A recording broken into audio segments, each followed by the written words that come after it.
एक बार एक कुत्ते ने मुर्गे को ताना मारा कि तुम सुबह 4 बजे गांव को जगाना शुरू कर देते हो, बांग देना शुरू कर दे हो, तुम जानते हो तुम्हारा भविष्य क्या है? तुम 8 बजे कटकर नाश्ते की प्लेट में मिलोगे। अच्छा, मुर्गे का भविष्य इसके सिवा है भी क्या? लेकिन कुत्ता ताना मारे मुर्गे को तो मुर्गा चुप नहीं रहता। मुर्गे ने कहा, हाँ मानता हूं मेरा भविष्य 8 बजे कटकर नाश्ते की प्लेट में आ जाना है। मैं गांव को जगाना इसलिए नहीं छोड़ता क्योंकि मेरी मौत को दुनिया में कोई भी कुत्ते की मौत नहीं कहता। क्या बात है। काश्मीर जो खुद सूरज के बेटे की राजधानी थी, डमरू वाले शिव शंकर की जो घाटी कल्याणी थी, काश्मीर जो भूमंडल का स्वर्ग बताया जाता था, जिसकी मिट्टी को दुनिया में अर्घ चढ़ाया जाता था, काश्मीर जो भारत माता की आंखों का तारा था, काश्मीर जो लाल बहादुर को प्राणों से प्यारा था, काश्मीर वो डूब गया था अंधी गहरी खाई में, फूलों की घाटी रोती थी मरघट की तन्हाई में, फूलों की घाटी। सल्यूट करता हूं आप, सल्यूट करता हूं। इतने थके हुए विष्णु सक्सेना के खूब थकाने के बाद भी आप ताली बजाने लायक बच गए। क्या बात है।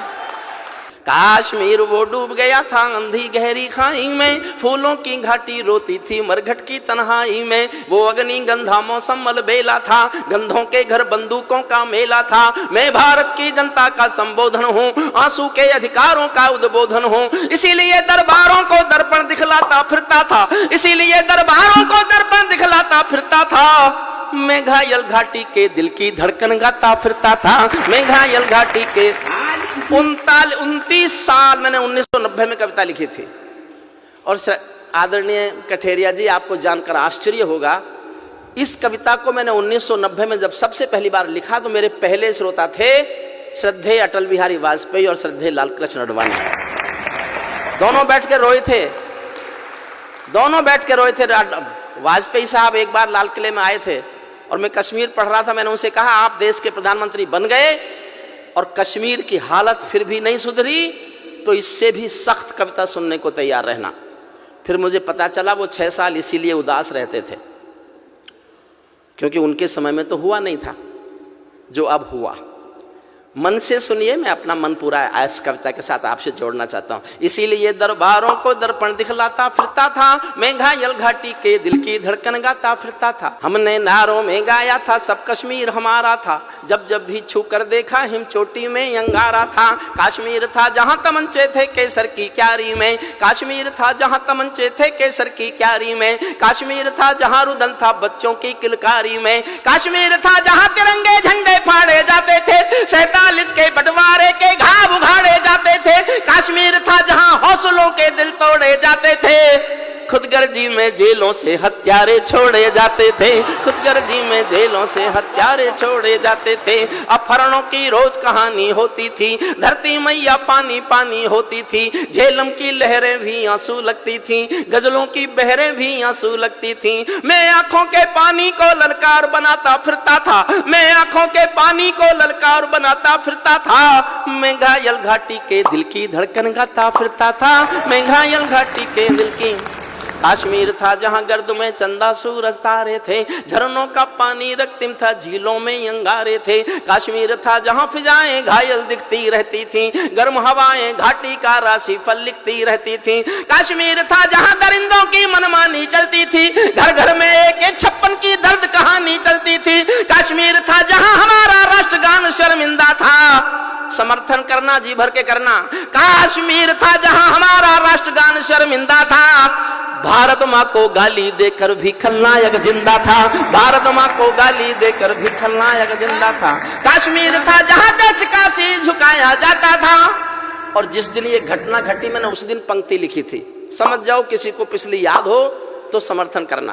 काश्मीर था जहां देश का मान गिराया जाता था, मस्जिद में गद्दारों को खाना भिजवाया जाता था, गूंगा बहरापन ओढ़े सिंह, गूंगा बहरापन ओढ़े सिंहासन था, गूंगा बहरापन ओढ़े सिंहासन था, लूले लंगड़े संकल्पों का भाषण था, फूलों की घाटी लाशों की मंडी थी, फूलों की घाटी लाशों की मंडी था, अनुशासन का पूरा दौर शिखंडी था, अनुशासन का पूरा दौर शिखंडी था, मैं इसको ही कायरता की लाश उठाता फिरता था, मैं घायल घाटी के दिल की धड़कन गाता फिरता था, मैं घायल घाटी के दिल की। हमको दो आंसू नहीं आते थे अनहोनी घटना पर। 89 में 4.5 लाख कश्मीरी पंडित कश्मीर से मारपीट कर निकाले गए, उनकी बेटियों के साथ बलात्कार किए गए, संपत्ति छीनी गई, घरों में आग लगाए गए। अपने दिल पर हाथ रखकर सोचना, क्या दुनिया के इतिहास में इससे बड़ी कोई मॉब लिंचिंग हुई है क्या?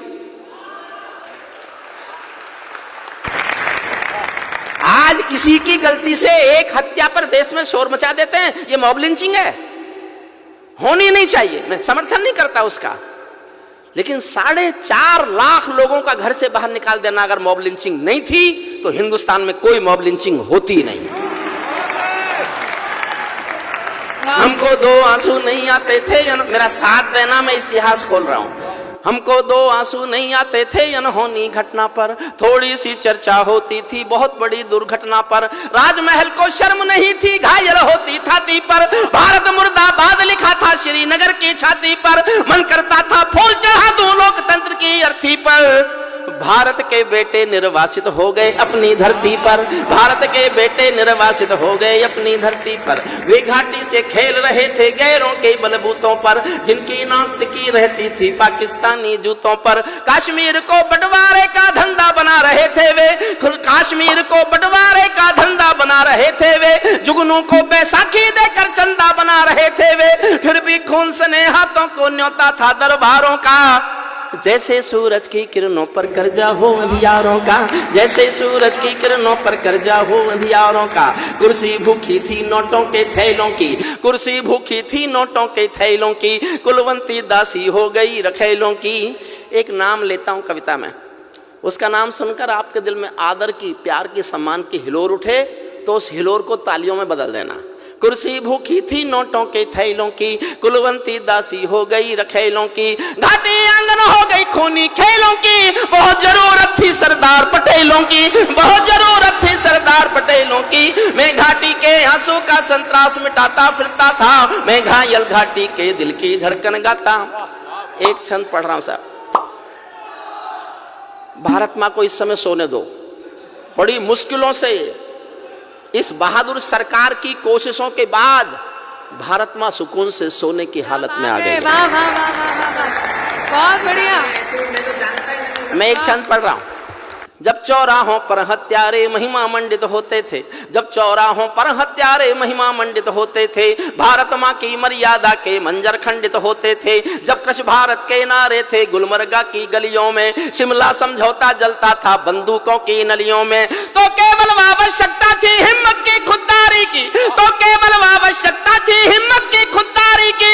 56 इंची सीने में ही आशा थी दमदारी की, 56 इंची सीने, 56 इंची सीने से ही आशा थी 56 इंची सीने से ही आशा थी दमदारी की। संविधान को बदल दिया है घाटी गैर नहीं होगी, जहां तिरंगा नहीं मिलेगा उनकी खैर नहीं होगी, जहां तिरंगा नहीं मिलेगा। प्रणाम करता हूं आपको साहब, क्या बात है।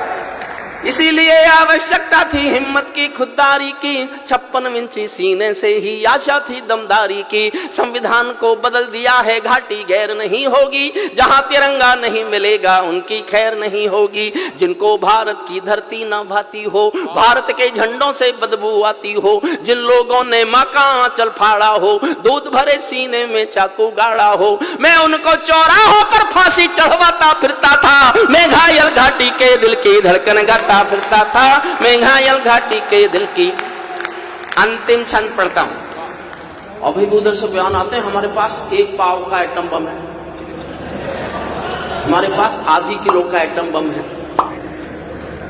देखिए साहब, मैं बोलना नहीं चाहता, सांसद जी आपसे अनुमति लेकर आपसे माफी मांग के बोलता हूं, और ये मैंने बहुत दुखी होकर बोला, ऐसे नहीं बोला।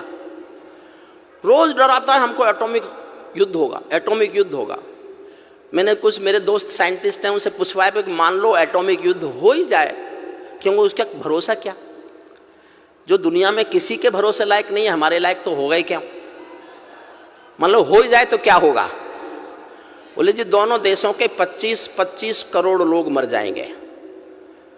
मैं एक दिन सोचता रहा, और जब उसी दिन शाम को मैंने उनके एक मंत्री का बयान सुना कि हम एटॉमिक युद्ध कर सकते हैं, तो मैंने कहा कि होने दो, होने दो, हम 25 करोड़ मरने को तैयार हैं, तुम तो रेगिस्तान हो गए।